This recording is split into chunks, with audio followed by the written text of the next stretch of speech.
Yesterday, the Linda Mwananchi presidential candidate Edwin Sifuna had an interview on Citizen TV. The success of SHA is how many people have registered. Hey! And we're telling him, this is not a national registration bureau. We have a registration bureau, we have a register of persons. The success of a healthcare scheme cannot be how many people have registered. And Edwin Sifuna used that time actually to make everything straight. And in this video, I'm walking you through some of the critical questions and answers that Sifuna aliweka wazi kwa Kenya. That's the thing that Kenyans were almost asking. What is Sifuna plan? Why this is happening like that? Now, why that is not how it is? And guys, before we dive in case this is your first time coming across us, kindly please consider subscribing to this channel. And again, give this video a thumbs up, just like that like button, so that YouTube can recommend it to more people. And now there is this question that most of Kenyans were asking themselves. Why the contribution now? Ni mbona wa Kenya, they have now changed the kind of politics. We all understand that each and every election circles, Kenya wao wanaenda kupawa pesa. Like mbunga amekuja hapa, they go to get money. Ule mwingine amekuja kule, they go to get money. But now things is changing. And Ivono Kwaro was like, okay, what is your plan with these Kenyans? Ni kitu gani utafanya so that at least wajue they are 10 bob that they are contributing as agenda mrama. The people here that, oh, these guys are saying that Linda Mwananchi cannot run for office because they don't have money. Well, how about we finance this thing ourselves? Number two, there was one of the prominent persons in the country who said, forget these 10 shillings, you can just call me and I'll give you 1 billion shillings and you'll be able to be on your way.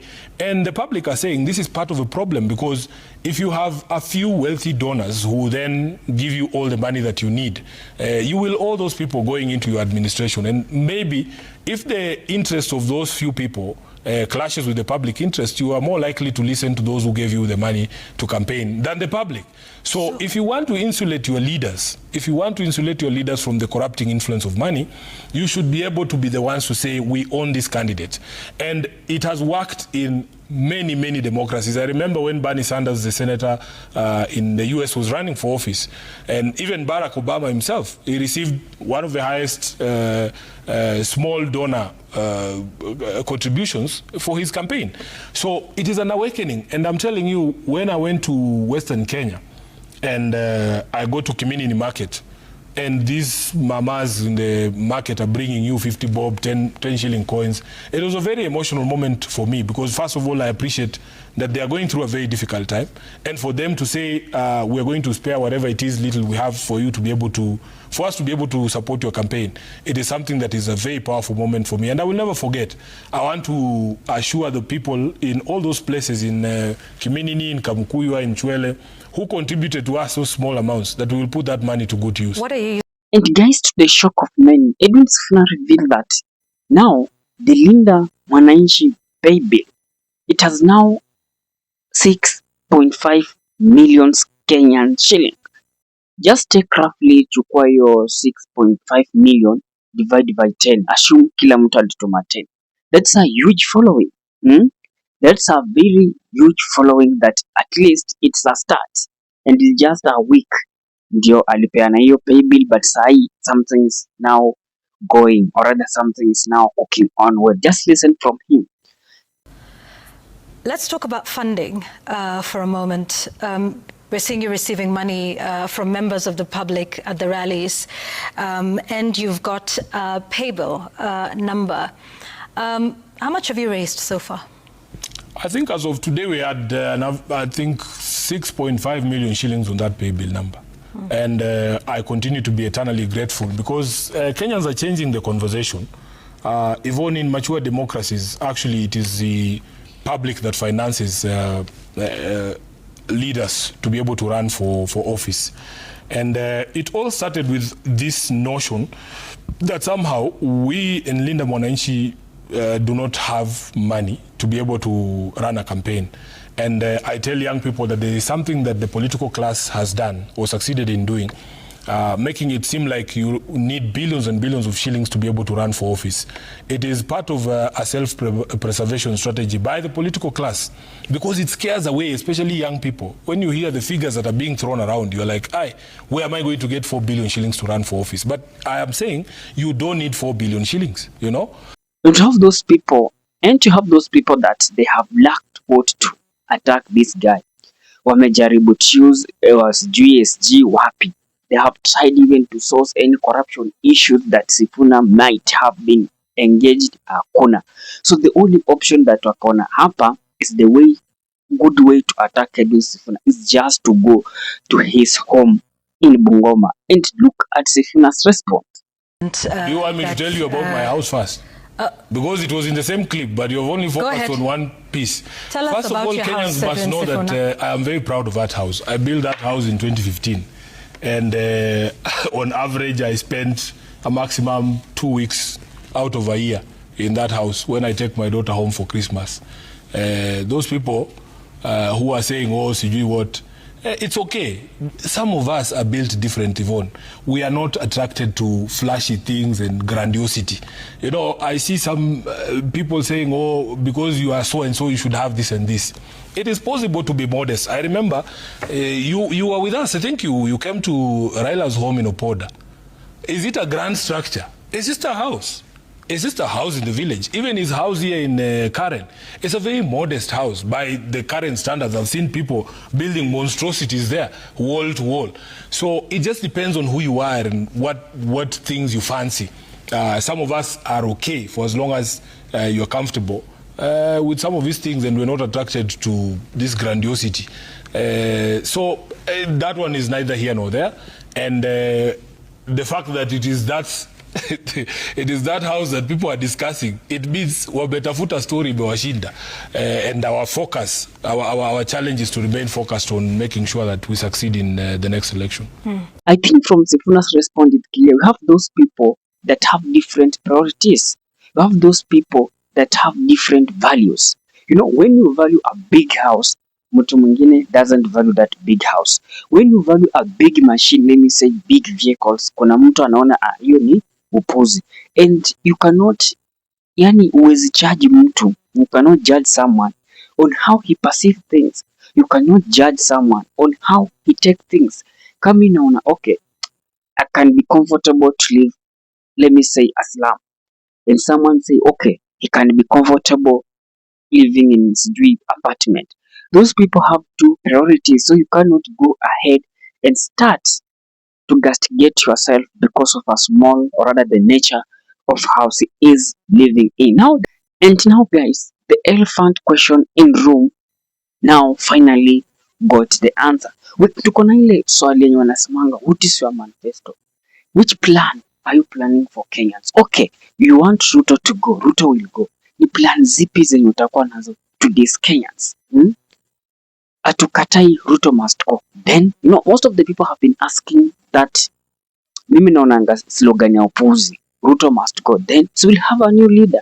So Sifuna is that, when Ruto will go, I will come and I will rule as the constitution. And that is what Kenyans wanataka. Kama nimekosa, nipeleke kotini, wanisome makosa yangu, niajibu, kama ni punishment nipate, nikae kule na tuendelee. But these things that, okay, because of power, mtu anaweza kuja, okay, Mkuu have talked something wrong, so ananichukua hapa, anaenda ananiua ndani ya police cell na ananipeleka. That is not the rule of law. Kama mtu amekosa, leta yeye in book. Just listen to Edwin Sifuna. In Kenya. So William Ruto, by the way, I will accept that in the election of 2022, he rode on a very popular wave. I think he was very popular, especially with the small Mwananchi. Then you have to ask him, how did he lose all of that support? What are the things that he did? First of all, you get in and power gets to your head and you become very obstinate, that you refuse to listen to the people. There is a value under Article 10 which talks about public participation. We are servants of the people, Yvonne. You have to listen to the people. If the people tell you that they don't want something, you don't force it upon them just because you are in power. That is part of the problem. And all these problems began, I remember in 2023, when Raila was still around and we were running around doing our maandamano with the sufurias chairs on the head. We started by having a conversation at Jivanji Gardens, and we told the government that these are the things we feel you need to address. First of all, the cost of living was going way beyond the means of, or the capacity of many Kenyans. And you need to listen so that you are able to make interventions to be able to assuage the suffering of the population. What were we met with? Instead of listening to us, we were met with tear gas and bullets in the streets, and we lost a lot of lives back then. Then comes the taxation. I mean, we have been in this space where the few of us who are on pay slips have been taxed to the bone, you know? And you people can tell that even the purchasing power of Kenyans has gone down because of the high taxation. And what are these taxes going to? He'll tell you about the housing levy, and I asked him, honestly, President William Ruto, he claims he's trying to eliminate slums. What slum was he eliminating in Funyula, for instance? If you go to Funyula, that slum, that affordable housing that I was talking about, 12 floors, I was asking myself, what slum was he trying to eliminate in Funyula? The member of parliament for Funyula, Dr. Undo, is a member of Linda Mwananchi, and he confirmed to me there is no slum in Funyula. The priorities of the people in the area mean something, and you have to listen to them. If you spoke to the people of Busia, they would rather that concrete and steel was used in expanding the Busia hospital, doing schools and other things, because that is their priority. They will not live on the 12th floor because there's no Luya who lives where a chicken cannot live. We live with our chicken, we don't rear them. I don't know if you understand the distinction. So, And I think that is the country that almost each and every Kenyans want. I think that is the country that I will be comfortable living in. That the president listen to people. Not that, okay, I've arrived there, powers sasa imeingia in me, so what I want is what must be passed. Na hizi na kujanga vitu like you remember when Gen Z stormed the parliament, it's more of opulence. Unataka yani, you are wasting money living the life that yani hata Mkenya wa kawaida anaangalia na shanga. But now if you go back to even that Edwin Sifuna's house, mtu kule ushagano, kumbe niko na nyumba kama ya senator. Kumbe niko na nyumba kama ya president. So people feel like they're in same class. People feel like they have a leader who at least anaishi maisha yao. But wewe sasa ukiwa you are the yani only person in that community, umejenga korofa, umejenga yani a mansion, mpaka mtu anaona like anaanza kuogopa the level that you are in. Kenyans are now smart. They're not judging people based on what they own. They're judging based on how certified will you, ama nisemaje, how certified will you. If Kenyans entrust you with this position, utaenda weke tamaa mbele. Will you put greed ahead so that okay, through the suffering of these Kenyans so that I can gain more? But even the Bible says that how can a man benefit when he gain almost the whole world and leave the people suffering? Nothing. And I think Sifuna is good to go on that. There's no way that you can now have everything in this world then on expenses of someone suffering. Mtu analia payslip yake inakatwa na wewe huko tu unataka zile pesa for the sake of okay, I'm going slum upgrading, yet you are doing your own things. What is your thought on that? If you really follow that interview, drop your thought in comment section. How can you rate it? Where I sit, I can give it 10 over 10. How some will give them 5, some will give them 9. Until you have watched this video until this time, I really back from bottom of my heart, I appreciate you. Give this video thumbs up and let's meet in the next video. Still also, you can do support, rather buy me something that you wish through the number you are seeing on your screen. And to that, guys, peace and love.